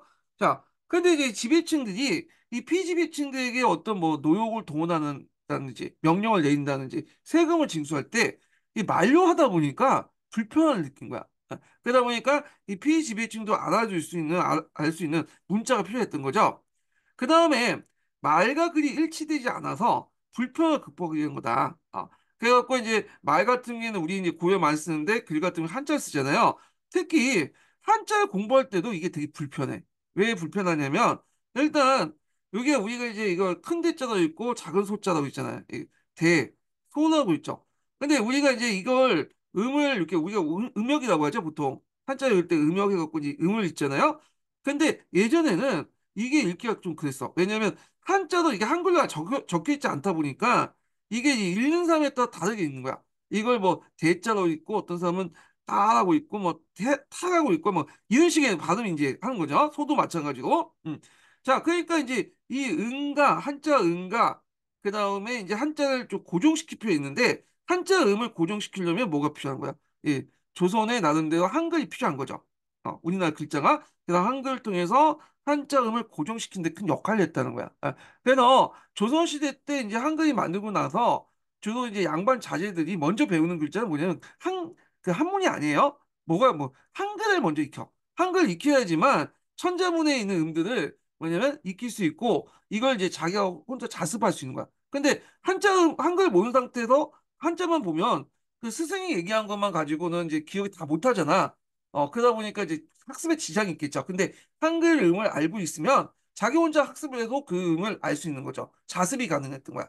그러다 보니까 이제 이런 것도 있었고, 자, 그 다음에 이제 세종이 만들 때 이제 주 업종이 피지배제 도덕적 교화 이런 것도 이제 있었다. 교화를 하려는데 삼강행식도를 만들어놨더니 이게 못 알아듣잖아. 삼강행식도도 그림만 그려놓지만 그림을 그려놨지만 그 여태 이제 다 이제 뭐냐면 텍스트도 이제 구성이 되는 거잖아. 한글 한 번을 모르니까 무슨 말인지 몰라. 교화의 필요성을 느끼겠죠. 그래서 이제 이걸 통해서 어떤 양반 중심의 사회를 유지하려고 했던 그런 것도 의도가 있었고, 자, 주도는 누가 했냐? 여기는 세종과 왕자, 공주. 세종이 주도했다고 보시면 돼요. 예. 그 예전에는 집현전학자들이 이제 뭐냐면 주도를 했고, 세종이 시켜갖고 이제 집현전학자들이 주도했다. 이런 식의 있는데, 요즘에 그렇게 안 하죠. 세종이 주도를 했고, 왕자, 공주가 옆에 도와줬다. 일종의 이제 그걸 공포하기 전에, 뭐냐면, 비밀리 진행했다. 왜냐면 이제, 독자적인 문자를 만든다는 것이 중국의 사대와 또 거슬 수 있는 거잖아요. 그래서 신하의 반발을 뭐냐 불러일으킬 수 있기 때문에 뭐냐면 비밀 프로젝트를 추진했고 그리고 그 결과 이제 세종이 이제 발표를 했던 거죠. 물론 그 과정에서 이제 많은 반대가 있었고요. 심지어 집현전 학자들도 일부 반대했어. 뭐 채말리 같이 좀 나이가 많은 그 학자들은 이 뭐냐면 지금 한자도 있는데 왜 그 한글 만들어서 중국의 어떤 그 신기를 걸 수 있다. 한글 만들면 그 한자를 만드는데 한자가 있는데 한글 독자를 만든다는 건 오나이케 같은 지식으로 중국의 신기를 건들 수 있다. 뭐 이렇게 하니까 이제 그 뭐냐, 세종이 어 그냥 킹 받았죠. 너는 운운에 안에서 아니냐면서 막 욕을 하고. 자, 그래도 이 집현전학제는 언제 참여했냐면 나중에 참여한 거야. 그래갖고 이제 훈민정음이 반포되고 나서 해례본을 만들게 돼요. 이 해례본을 만들 때 일종의 지도서죠. 어떻게 이제 한글이 만들어졌고 그 다음에 그걸 이제 뭐냐면 운영하고 이런 것들 적어놓은 거야. 창제 원리 같은 걸. 그걸 할 때 이제 신숙주나 성상문이나 이런 젊은 학자들이 나중에 이제 이렇게 참여한 거다. 이렇게 보시면 돼요. 근데 여기 이 한국사 통론 같은 경우에는 좀 잘못 설명한 것 같아요. 집현전 학자들이 주도했다. 마치 집현전 학자들이 그걸 만든 것처럼 기술되는 건데 이건 잘못된 거예요. 예. 자, 그래서 이제 훈민정 활용 관련된 내용이 예전에 기출문에 나왔죠. 그거 자, 요거 보면 한자 발음을 우리 현실에 맞게 바로잡기 위한 문서를 편찬했다. 이걸 기반으로 해갖고 이제 아까 제가 한자를 도입할 때 한자 음에 대해서 통일되지 못했죠. 근데 한글이 쓰이면서 한자 음을 통일시켰다는 데 상당히 의미가 있고요. 두 번째로는 학문을 쓴 주요 서적을 한글로 표기해서 왕조의 위협을 널리 알거나 백성의 교화를 있는데 용비어천가, 어린청강기곡, 석보산절, 금강경 언해, 농사직설 뭐 이런 것들인데 이게 좀 눈여볼 게 뭐냐면 어린청강지곡이라든지 석보산절이나 금강경 언해 같은 경우에는 불경이죠, 불경. 그러면 유교 경전을 이제 뭐냐면 번역을 보통 해야 되는데 좀 이상하잖아요. 근데 그것은 이제 사대부들이 한글을 이제 처음에 만들었을 때 좀 반발이 컸기 때문에 불경들 이제 주로 언해를 했다. 특히 이제 세종 말년에 들어가면 불교의 그 세종이 불교를 상당히 기할 많이 믿거든요. 그 불교를 이제 받아들이고 내불당도 만들고 그래요. 그러다 보니까 이제 이런 것들이 이제 또 반영됐다고 보시면 될 것 같아요. 자, 그 다음에 일반 백성대 국가 시체가 아닌데 이용했고 행정실무에 이용했다. 그래서 이제 서리를 채용할 때, 아전이나 서리를 채용할 때 훈민정음을 이제 시험 보도록 한 거야. 근데 이제 서리나 아전들은 이것도 웃긴 게 한글을 잘 안 썼다고 그래요. 뭐 조사 정도 외에는 한글 안 쓰고 저 이두나 한글 한 번 썼다고 해. 왜냐면 자기들 입장을 볼 때 한글 너무 쉬우니까 개나 소나 다 알고 있잖아. 그러니까 자기가 이제 지가 한글 쓰다 보면 자신의 어떤 사회적 지위가 좀 낮아진 것처럼 보이나 봐. 그래서 뭐 이두라든지 한문이라든지 백성들이 이제 보기 어려운 글자를 써가지고 자신의 위험을 나타냈다고 그러거든요. 막 그렇게 있고. 그래서 이제 한글을 주로 썼던 사람들은 주로 어떤 사람들이냐면 글을 모르는 부녀자들이나 평민들이 많이 사용했다. 그래서 이걸 이용해서 시가나 산문 같은 문학 창작에 이용했고 일상사회에도 사용했고요. 또 여기 좀 눈여볼 게 뭐냐면 병서나 무기 제작에도 이용했어요. 왜 병서와 무기 제작 이용했냐? 자, 한문 같은 경우에는 일본 사람도 알고 여진 사람도 알고 중국 사람도 안단 말이야. 그런데 한글 같은 경우에는 어 일본 사람이나 여진 사람이나 뭐 중국 사람 모를 거 아니에요. 그러니까 국가 기밀 사항 같은 관련된 안보 관련된 병서나 무기 제작 관련된 이제 그런 책 같은 경우에는 이런 이제 한글을 썼다 이렇게 이제 보시면 될 것 같아요. 그래서 훈민정음 활용 관련된 내용이 예전에 기초에 나왔으니까 꼭 기억을 해두시고요. 자, 근데 활용에 한계가 있었어. 일단 지배층 문자였던 그 한문에 보조하는 기능을 갖고 주로 이제 사용하는 사람들도 양반집 부녀자, 비빈, 일반 이제 뭐냐면 그 평민들 이런 사람들 썼죠.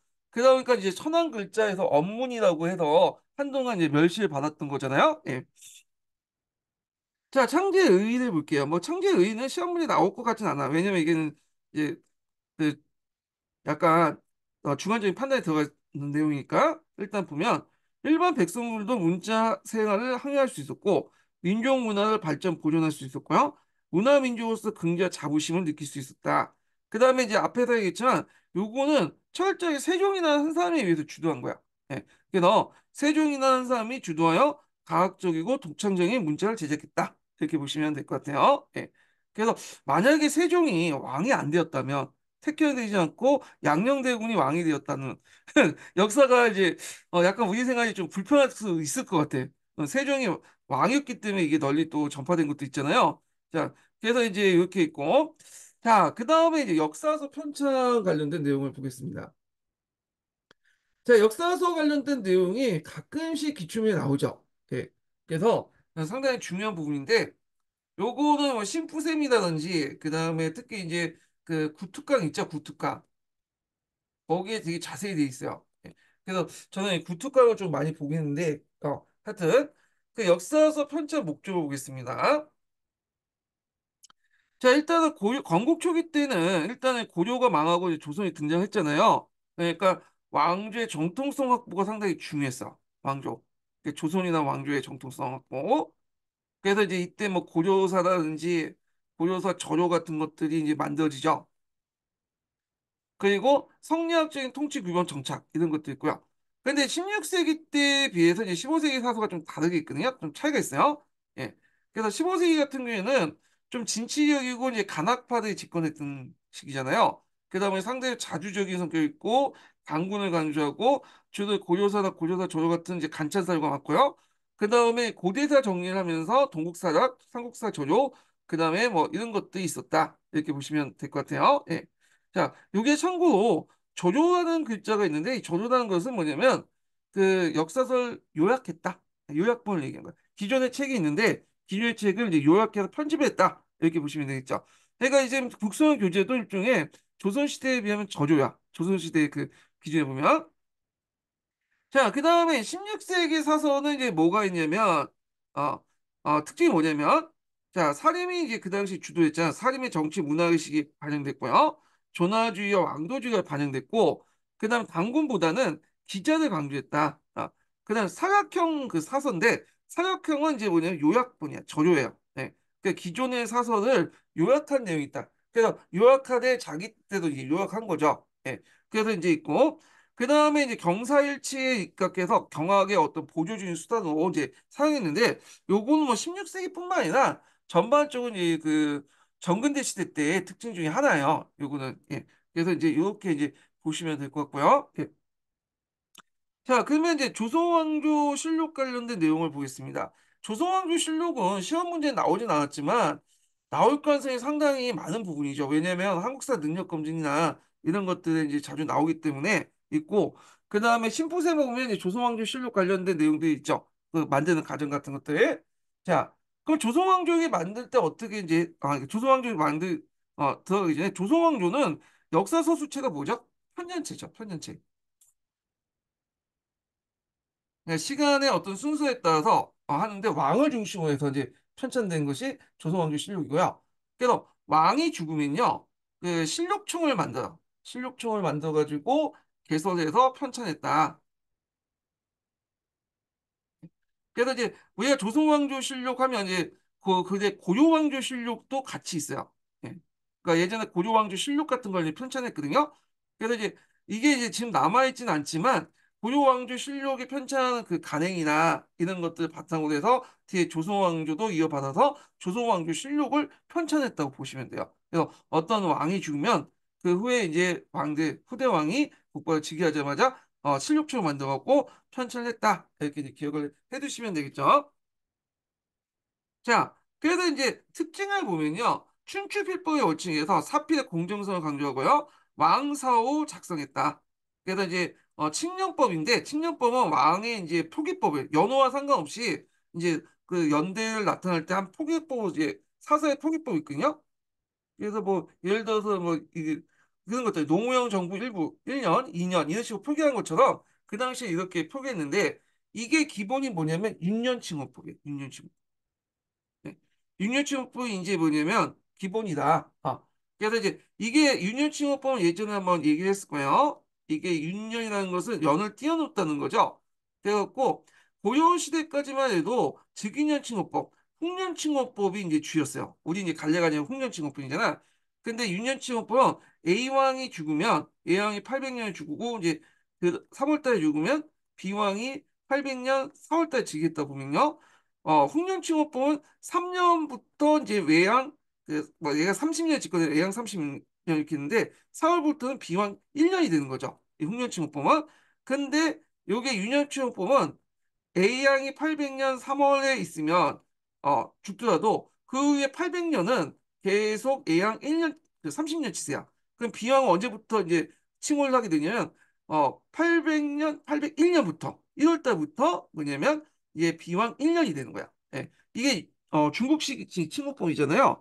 그래서 이제 조선왕조실록은 고려와 달리 훈령칭호법이 아니라 윤년칭호법을 사용했다. 이렇게 좀 기억을 해두시면 될 것 같고요.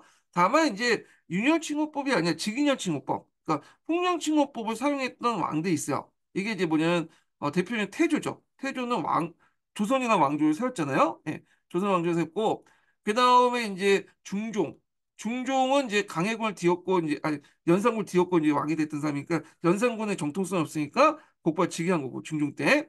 그 다음에 인조반조는 그 아 인조 이런 사람들 그러니까 태조, 중종, 인조 같은 경우에는 즉위년 칭호법을 사용했다. 그렇지만 기본적으로 윤년 칭호법이다 이렇게 보시면 돼요. 나라를 세웠거나 정변 과정이 아니면 이렇게 있고요. 편년제 사서고요. 그 다음에 이제 태조 때부터 철종 때까지 이제 쓰여진 건데 여기에서 고종실록과 순종실록도 있는데 이게 일제시대 때 이왕직에서 편찬했어. 이왕직이라는 것은 일제가 이제 조선왕조의 어떤 왕족들을 관리하기 위해서 만든 그 단청이거든요. 그래서 요거는 좀 제외시키고 여기가 정통사서는 태조부터 철종까지는 보고 있는 거죠. 예. 그 다음에 이제 보통 이제 태조실록 뭐 해갖고 묘를 쓰잖아요. 근데 묘를 쓰지 않고 그냥 일기 써갖고 이제 그래서 묘를 쓰지 않고 뭐 연산군, 강해군 해갖고 왕이 되기 전에 일단 이제 그 군의 명칭을 쓰는 경우가 있거든요. 이거는 쫓겨난 왕들이죠. 쫓겨난 왕 같은 게 실록이 나지 않고 일기라고 하죠. 일기. 연산군 일기, 강해군 일기. 묘를 받지 못했어. 이 사람들은. 예. 그래갖고 있고 다음 주에 또 노상군 일기라고 있어요. 노상군도 일종의 쫓겨난 사람이잖아. 거의 강제 그러니까 그 뭐냐면 반역했다는 이유로 해서 죽잖아요. 쫓겨난 건 아니지만 하여튼 그 양해하고 나서 그 반역했다는 이유로 이제 죽게 되는데 자 이때는 노상군 일기라고 했다가 숙종 때 묘를 받아요. 이게 이제 그래서 단종대왕 실록으로 이름이 바뀌어. 노상곤육에서 이제 있고 참고로 여기에다가 이제 뭐냐면 정종실록 같은 것도 있어요. 정종실록. 원래 이 정종실록은 처음부터 정종실록이 아니라 공종왕실록이라고 했어요. 모를 받지 못했어요. 10월 사용했죠. 그래서 공정화실록이라 했다가 17세기 때 똑같이 뭐냐면 숙종 때 정종실록으로 이름 바뀐 거야. 정종이라는 묘를 받게 된 거죠. 그래서 이제 숙종 들어가면 이제 역사 바로 세우게 해가지고 그 당시 예전에 모를 받지 못했던 단종이라든지 정종 같은 묘들을 이제 주게 되면서 얘네들이 묘를 주면서 이런 식으로 이름이 바뀌었다. 이렇게 보시면 될 것 같고요. 그다음에 조선왕조실록도 이게 이제 뭐냐 개정 사업을 이제 하게 되는데 이것도 이제 좀 바뀐 게 이렇게 있어요. 원본 자체를 이제 파기해갖고 3차 수준본만 남겨 있는 것도 있고요.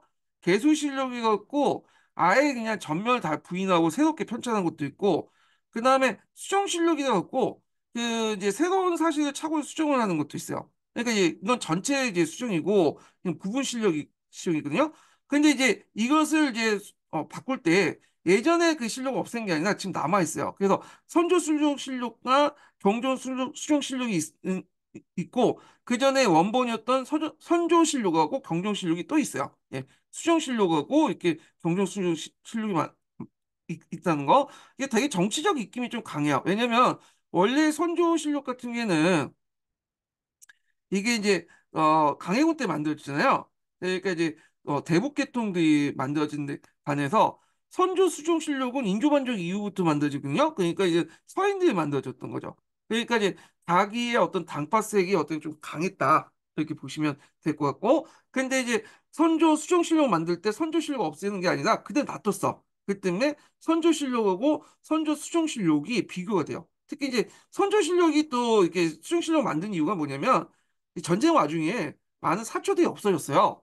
그러다 보니까 자료가 많이 부족했기 때문에 처음에 만든 선조실록이 상당히 부실하기 때문에 나중에 자료를 보강해갖고 만든 것도 있거든요. 예, 선조 수정실록이라고. 그래서 이제 이런 것도 있다. 그래서 몇 번의 개정 작업을 거친 실록도 있고요. 그 다음에 이제 실록 같은 경우에는 원칙적으로 왕이 보지 못해요. 근데 왕이 국정수사로서 이제 어, 국정에 참고하려고 이제 자료가 필요하니까 그때 왕이 볼 수 있도록 이제 뭐냐 국정에 참고할 수 있도록 왕의 치적이나 선정만 가져서 편찬한 책이 있어요. 국조보감이라고 하죠. 자, 그래서 이제 작성을 보면 실력청에서 작성했고, 그 다음에 그 기본 자료를 보면 일단 사초가 있고 시청기가 있는데, 사초라는 것은 또 뭘로 나누면 이제 입시사초, 가장사초, 춘추관 일기 이렇게 이제 나눠요. 그래서 이제 이 입시사초라는 것은 전인사관이 있어. 전인사관 뭐냐 왕이 이렇게 있으면 여기 옆에 이제 두 명이 달라붙으면서 글 쓰잖아요. 왕이 말하면 쓰잖아. 여기 하나가 이제 승정원 주사고 그 다음에 또 하나가 이제 뭐냐면 누구야? 어, 그 사간이죠. 그 사간이 왕이 말한 걸 일일이 다 적어요. 그래갖고 이제 입시에서 이제 작성을 해가지고 예. 그래서 이걸 이제 입시사초에 이건 제출해요. 그리고 나서 이제 집에 들어와서 다시 기억하고 자시 평가를 해가지고 작성해. 그래갖고 이제 이렇게 했는데 요거는 제출하고 나서 자기의 기억과 그다음에 뭐 사관 말이다 해갖고 평가를 하잖아. 평가를 해갖고 또 한불 만들어. 이 집안에 보장 보관해 놓거든요. 그래서 이 가장사초인데 가장사초 같은 경우에는 왕이 죽으면 이걸 제출해야 돼요. 제출하지 않으면 처벌받아. 그러면 사관이 죽으면 그 밑에 자손들이 제출해야 돼. 그래서 실력청에 제출했다. 그래서 보통 이제 사초가 안에서 이제 문제가 됐던 것이 가장사초 이런 것들이죠. 평가가 들어가 있기 때문에 상당히 민감하잖아요. 자, 그 다음에 시정기라는 건 뭐냐면 주로 이제 그 뭐냐면 여러 가지 이제 그 업무일지, 입시사초, 춘추관 일기 등등을 해서 매일 이제 뭐냐면 이걸 이제 그 일월초를 하고 그 월벌초를 갖고 모아둔 거야. 그러니까 일종 업무일지라고 보시면 돼요. 그래갖고 이걸 3년마다 인쇄를 하는 것이 이제 시정기다. 이렇게 이제 보시면 될 것 같고. 자, 그래서 이제 이렇게 사초와 시정기를 이제 기본으로 해가지고 이제 했고요. 그 외에도 각종의 이제 등록이라는 것은 이제 각 관사에 기록물도 있죠. 자, 업무일지가 있어. 또 각 관청에 의정부 등록이나 뭐 이런 것도 있고, 그 다음에 경영정에서 했던 경영일기, 그 다음에 승정일기 했어요. 앞에서 말한 것처럼 왕이 있으면 그 옆에 사관도 있고 승정 주사도 있잖아요. 승정 주사들이 쓰는 것이 승정일기야. 이 승정일기는 더 이게 방대. 그래서 보통 이제 그 조선왕조실록은 편집본인데 반해서 요거는 이제 그 승정일기는 편집 전에 원본이라고 보시면 돼요. 예. 그래서 그 왕의 말들을 다 일일이 다 기록해. 물론 거기에는 이제 뭐냐면 평가나 이런 것도 없지만 팩트 측면에서는 다 기록을 했다는 거. 그래서 이제 이 승정일기도 조선왕조실록과 마찬가지로 기록 문화유산은 남아 있고요. 근데 아쉽게도 이 승정일기 같은 경우에는 조선 전기 때는 없어요. 인조실록부터 있어. 인조 때부터 있기 때문에 이제 있는데 그 양이 방대하기 때문에 지금도 번역 중이에요. 이 승정일기는. 예. 그 다음에 간청의 등록료, 각 간청마다 이제 업무일지 같은 거 있죠? 이런 것도 있고, 그 다음에 뭐 참고자료 보면 개인일기, 문집, 야상, 구전, 이런 것도 이제 뭐냐면 있다. 뭐 야사나 구전도 신호긴 해. 근데 뭐 이것도 명확히 이제 했죠. 뭐 들리기는 어떤 소문에 의하면 이렇게 해갖고 단서를 덮고 이제 신어놨고요. 그 외에는 중종 때부터 비변사 등록을 이제 또 들었고 일성동이나 해서 정조의 원래 일성의 개인 그 일기였다가 나중에는 공식 이제 그 문구가 바뀌잖아요. 요것도 이제 적어놓고 자 이렇게 있고요. 그 다음에 공정 과정을 보면 대개 세 번에 거쳐서 이제 하거든요. 그래서 초초본, 중초본, 정초본 이렇게 해갖고 정초본을 이제 기준으로 해갖고 금속활자 내부를 인쇄해서 5대 사고 나눈다. 그래서 초초본하고 중초본은 없애요. 그리고 이때 이제 없애고 이제 정초본을 이제 뭐냐 금속활자 내부 인쇄하고 그래서 이제 이 원고도 이제 뭐냐 정초본 원고도 나중에 이제 세정 어디다 물이 시가 없애죠. 그래서 이제 없애고 이렇게 딱 이렇게 기억해 주시면 돼요. 그래서 초초, 중초, 정초로 하고 이 정초본을 기준으로 해서 금속활자 사을 인쇄하고 그 다음에 여기 이제 물을 씻어가지고 없애가지고 이제 내용은 이제 원래 썼던 초안은 이제 쓴 내용은 없애버렸다. 그래서 이제 다시 이제 그 종이를 한지니까 활용하려는 친구도 있고 원래 그 내용을 이제 파기함으로써 이제 뭐 정치적인 어떤 보복이나 이런 것들 없애려고 하겠죠. 어떻게 후안을. 예. 그런 것도 이제 있기 때문에 그렇다는 거. 다만 이제 그 강해군 일기 같은 경우에는 좀 특징이 뭐냐면 정초본 없고요. 초초본하고 중초본만 있어. 예. 그래서 이게 좀 특징이야. 그래서 다른 데는 초초, 중초, 정초 이렇게 해가지고 있고 초초와 중초는 없애고 정초는 금속활자로 해갖고 놔두잖아요. 근데 강해군일 같은 초초와 중초본이 그대로 있기 때문에 나름대로 상당히 비교가 되는 부분이 있어요. 그래서 이제 예를 들어 갖고 강해군이 그 분조 활동을 했잖아요. 임진왜란 때. 분조 활동 관련된 기록은 초초본에 남아 있는데 중초본에 없어요. 예. 그리고 강해군이 이제 그 눈에 좀 질환이 있어가지고 눈이 좀 자주 빨갛고 그랬거든요. 그런데 이제 거기에서 뭐냐면 초초보는 눈에 안질이 있기 때문에 항상 이제 눈에 핏기가 있었다. 이렇게 이제 그 적어놓은 데 반해서 중초보는 이걸 좀 왜곡해갖고 적어놨죠. 눈에 항상 그 강해군이 심술이 고약했기 때문에 눈에 항상 그 핏기가 돋았다. 뭐 이런 식으로 적어놓은 거야. 그래서 요걸 볼 때도 이제 조선왕조 실록 자체가 팩트 자체는 이제 뭐냐면 그 중요하죠. 그런데 이제 팩트를 이제 만들어내진 않지만 새로운 것을 만들어내서 뭐 없는 얘기를 있는 것처럼 쓰진 않지만 있는 얘기 중에 자신의 정치적 목적에 따라서 선택하고 그리고 기술할 때 자신의 어떤 정치 파트너에 의해서 왜곡하게 이렇게 서술했다는 걸 알 수 있죠. 그러니까 조선왕조 실력 자체가 우리나라 객관적 공정한 기록은 아니에요. 예. 상당히 정치적 목적에 의해서 운영됐다. 그렇지만 이게 상당히 또 역사적 의미가 있는 게 뭐냐면 한 왕조의 역사를 이렇게 그 기록했다는 것 자체가 상당히 의미가 있죠. 중국도 뭐 실력이 있긴 있어요. 근데 그 내용 자체가 우리나라보다 상당히 부실해. 우리나라 같은 경우에 정치부터 해서 경제, 사회, 문화를 다 기록을 했었잖아요. 그래서 조선왕조 실력만 보더라도 한눈에 이제 흐름들을 쫙 파악할 수 있는 거죠. 예. 그래서 상당히 의미가 있다. 그런 것들 좀 기억을 해주시면 될 것 같고. 자, 조선왕조실록이 만들어지고 나서 이제 사고에 보관을 하죠. 그래서 초창기 때는 춘추관 사고, 충주 사고, 성주 사고, 전주 사고 이렇게 네 군데 이제 보관했는데 외란 때 춘추관, 충주, 성주 사고가 다 없어지고 정주 사고만 남았잖아요. 그래서 이걸 다시 인쇄를 해가지고 뭐냐면 다섯 군데 이제 보관하죠. 그래서 춘추관을 제외하고 다 산에 보관을 해. 조선 전기 때 역사가 있다 보니까 근데 춘추관 쪽은 그 이간에나 순조 때 화재에서 지금 없고요. 오대산 사고도 원래 동경대에 이제 뭐냐면 그 가지고 왔어요. 일본 애들이요. 그래가지고 이제 있는데 동경대에서 이제 있다가 간동대지인데 없어졌는데 이때 이 오대산 사고가 몇 건이 남아있긴 있어요. 왜냐면 이제 그 간동대진 전에 어떤 교수가 동경대에서 그 오대산 사고 몇 건을 빌려갔거든. 집에 보관했는데 다행히 남아있었어요. 지금 그 좀 남아있고 태백산 사고는 규장을 옮겼다가 지금 서울대에서 있다가 정부 기록보관소 옮기고요. 그냥 만이산 사고 같은 경우에는 이제 그 정족산 옮겼다가 규장을 했다가 지금 서울대 도서관 있고 이게 우리나라에 있는 거죠.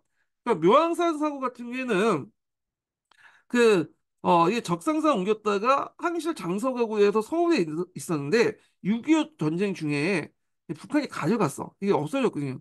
그러다가 이제 김일성 대학이 있고 조선왕조실록은 이제 그 번역본이 두 군데 있죠. 북한본하고 우리나라가 있는데 북한이 먼저 번역했어요. 그때 이제 번역할 때 요 그 적상산 사고를 이제 사고병을 이제 기준으로 해갖고 이제 했던 거고, 그 다음에 우리나라 같은 경우에 이제 이렇게 이제 요구를 기준으로 해가지고 이제 번역을 한 거고요. 예. 그래서 이제 조선왕조실록 관련된 내용을 한번 좀 얘기를 해봤고, 그 다음에 이제 고조사와 고조사 전효 관련된 내용을 좀 보겠습니다. 요거 시험에 나왔죠. 고조사 전효 관련된 내용, 요거 하고.